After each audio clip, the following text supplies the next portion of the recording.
see him right there. I think number 50 on the PGR, or 40?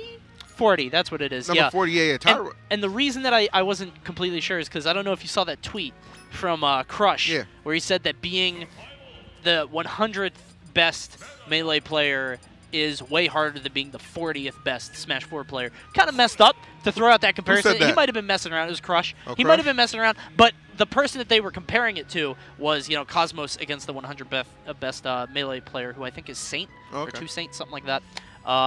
And, I mean, both these guys have fantastic wins. Tyroy, of course, you know, no stranger to the game, has been playing for years and years, just has really seen a come-up in terms of his placements after Bayonetta came out. Obviously, you know, a great player before that, but the Bayonetta definitely helping him out. Oh, for sure, man. And but that's one thing about Tyro that I really enjoy. Like, he's not somebody who gets discouraged when somebody's like, oh, yeah, you know, you only had to come up because of Bayo. He doesn't care.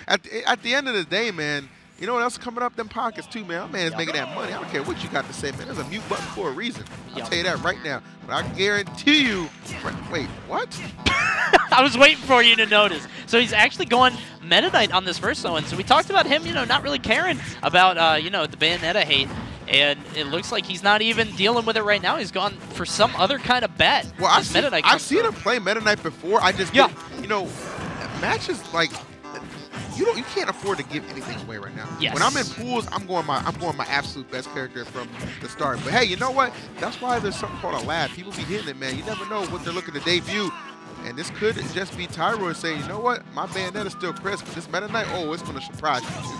Definitely surprise you when I look at the screen. What the hell is the boy thinking? I was going to say, yeah. It looks like he's struggling against this Corrin right now. I mean, Meta Knight, you know, is so much stubbier in terms of his range. He's got to land, you know, he's got to get a lot closer to be able to land these hits against Corrin, who has a lot more in terms of range. But Meta Knight's punish game is just so much better in terms of getting that dash attack, that dash grab. If he can make those happen, he might be able to get that shuttle loop as he lands into the back air from BBC. You already know, man. You said it best. Being stubby, not a good thing, man. BBC just delivering right here. You've got to be a fan. Whoa, and there's the shuttle loop right there as Tyro going to take out that first stock from BBC, not letting him gain any kind of momentum or percent. And BBC with a tricky movement off on the stage. He's like kind of dancing around in the air, and Tyro not in the right position to follow up. Not at all. Terrific gameplay thus far from most of these guys. You gotta wonder if this match, even if Tyro gets the W here, if it's a little too close, will we see that Bayonetta make her appearance? I have to imagine. A lot of rolling around, good stuff. The Nair into the I almost said the Biak air. I don't know what that was, but the back air there. And there we go. So Tyro, all he needs is that one dash attack. He might be able to take him all the way to the top, but BBC able to air dodge through that. Yeah, that was a close one. Good call. BBC really has to be throwing Tyro for a little bit of a loop. Maybe didn't expect this much of a challenge earlier on here. Dash attack, good stuff. Going for the Nair. He doesn't always want to go for the air dodge.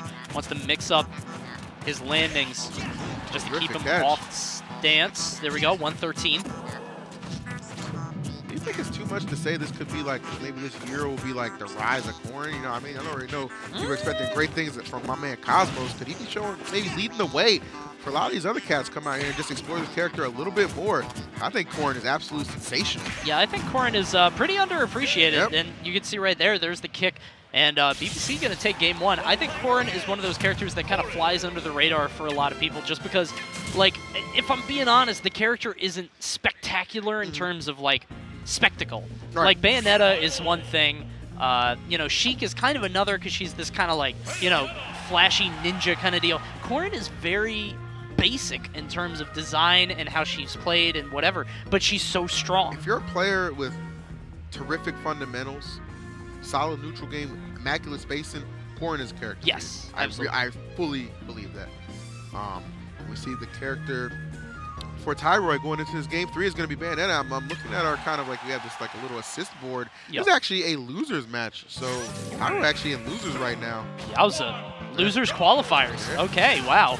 Wonder what happened to Tyroy. Maybe he just opted for, you know, the Meta Knight all the way through the tournament. Now he's in Bayonetta mode. He realizes, hey, this is my tournament life on the line. You gotta go ahead and just make it happen. Bring out your best. We shall see how he fares. All right, off to a hellacious start, to say the least. Wow, that would look like he was going to take him off the top and maybe end that stock. BBC able to escape, though.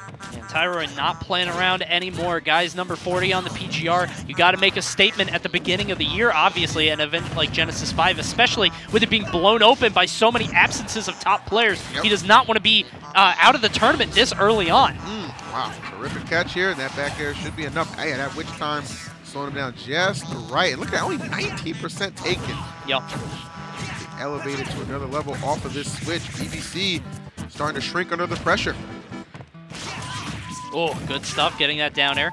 Tyroy using his invincibility. Oh. Tyroy doing what he can. Going for these up airs up on the side. But BBC not really able to get any kind of spurt of momentum, let's say. Trying to find it. Yep. Tyroy back to the stage, looking to initiate, keeping himself really safe. And I think BBC knows it's just like, okay, I mean, I'm down a considerable amount here. However, not going to take too much to get the stock off at this point. Oh, you got to be careful. Don't want to get too reckless.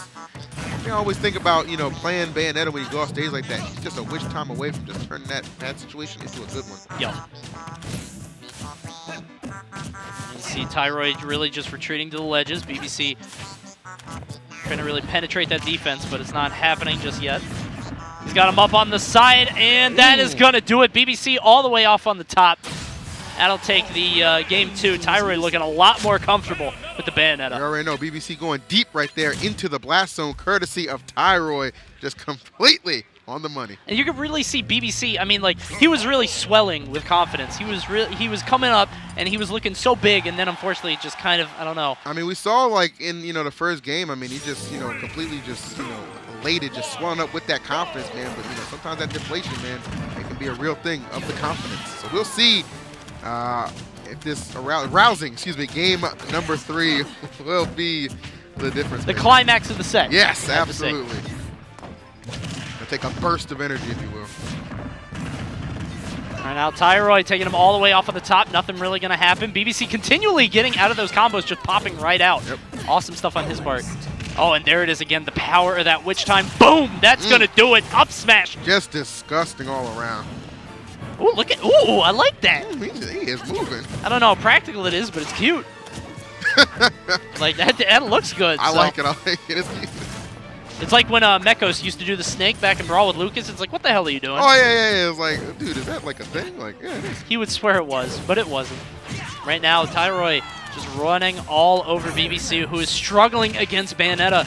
This just looks so much harder. Yeah. He's getting so much damage off these witch times. And this kind of makes you think, like, why did you ever just, why did you go meditate? I don't know. Why even risk it? You know what I mean? There's no reason. Why even risk it?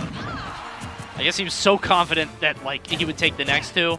Like, he was so comfortable, he didn't really care. It's just kind of like, you know, you have, like, such a solid and strong character like Bayonetta in your back pocket. Or really, it's in his front. Oh, wow. Good. Forward air into up, just the punch to the punch, the old 1-2, looking like he's arms out of here. Awesome stuff by Tyroy, who's going to take the set. And BBC just, he didn't have the gene. It is what it is, man. I mean, you know, sometimes you got it, sometimes you don't. When people call you out, you know what I mean? Yep. When it comes time to play, do you have what it takes? Yeah. It is what it is. Yeah. So good effort nonetheless, man. I like what we saw out of Tyroy. So